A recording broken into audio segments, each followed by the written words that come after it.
Hi, I'm Prashanth. I'm going to talk about greenhouse gases and global warming. What is greenhouse effect?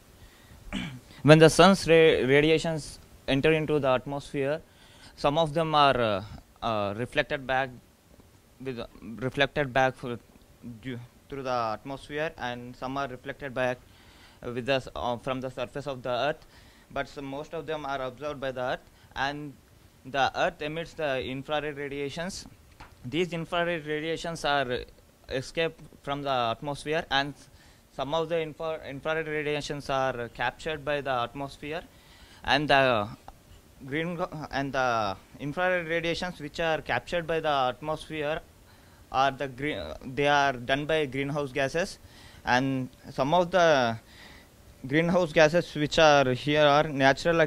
Some of the greenhouse gases are naturally occurring greenhouse gases. They are water vapor, methane, carbon dioxide, and nitrous oxide. And some are human activities also become a source for the greenhouse gases, such as burning fossil fuels, deforestation, agricultural activities, use of chlorofluorocarbons in refrigerators.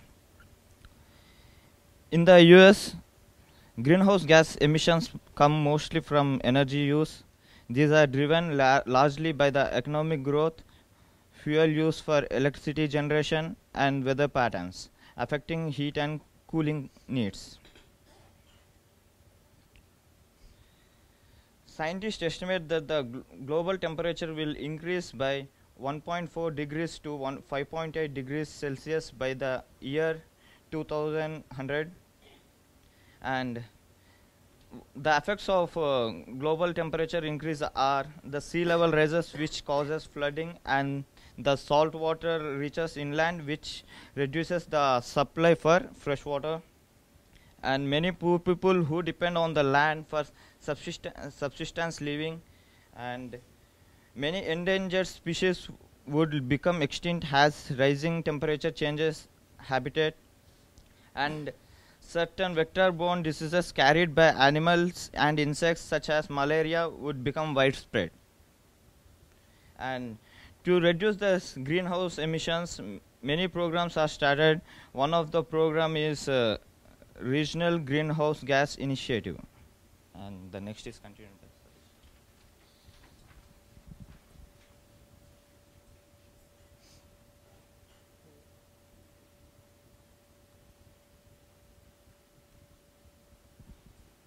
Hi, I'm Satish and I'm going to discuss about the economic and social issues of using biofuels.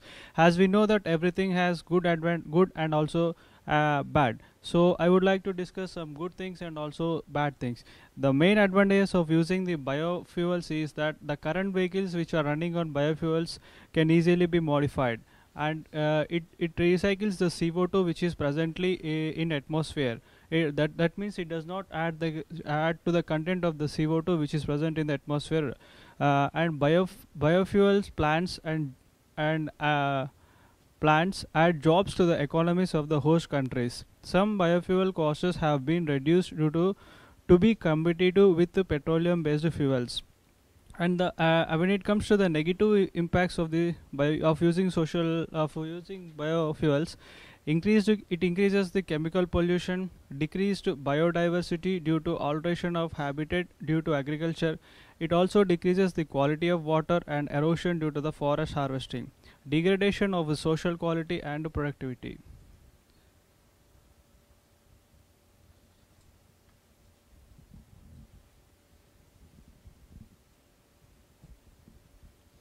Hi, I'm Mike, and I'm going to speak a little bit about the opposition to the use of biofuels, the ecological impact. Some of the opponents argue there's been studies that question whether more energy is used to make ethanol than is actually gained. Also, there's some question on the CO2 reduction levels. Studies have shown that really they're marginal at best.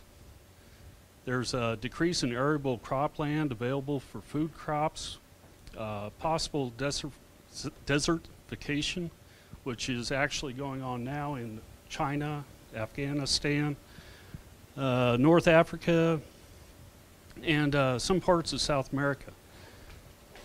Along with this, there's a question about the further encroachment on the rainforest and habitats as land's cleared to put in the grain crops for the ethanol. There's economic impact on the food supply. Not only we're talking the increase of corn, rice. With that increase, there'll be an increase across the board for meat. One of the things I saw was we're pitting the filling station against the corner grocery market. There's lower crop yields reduced to the food stocks of poor countries. There's concern right now whether we can feed the people of the world the way it is, and now we're going to be turning that into fuel.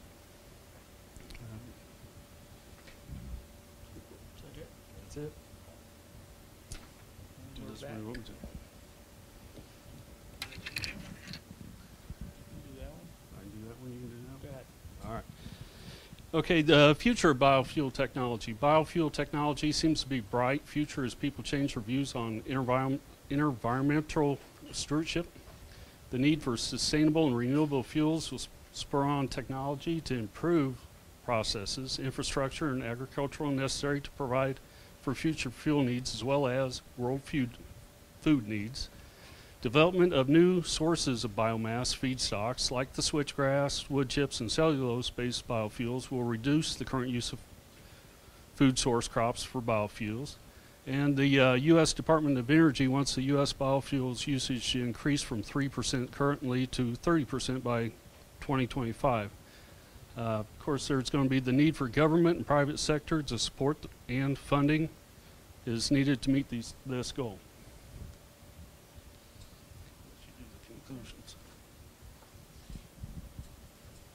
In conclusion, we believe that biofuel technology has a long way to go before it is considered the fuel of the future.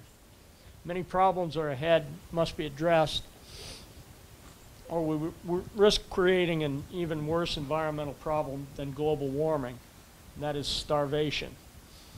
Tough decisions must be made. Governments and industries have to support the initiatives in solving the problems before biofuels can become the replacement for petroleum. Without worldwide effort, biofuels will remain a regional solution to a global problem.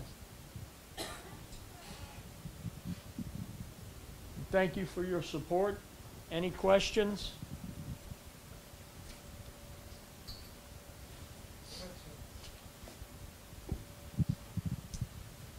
You did very well. Thank you.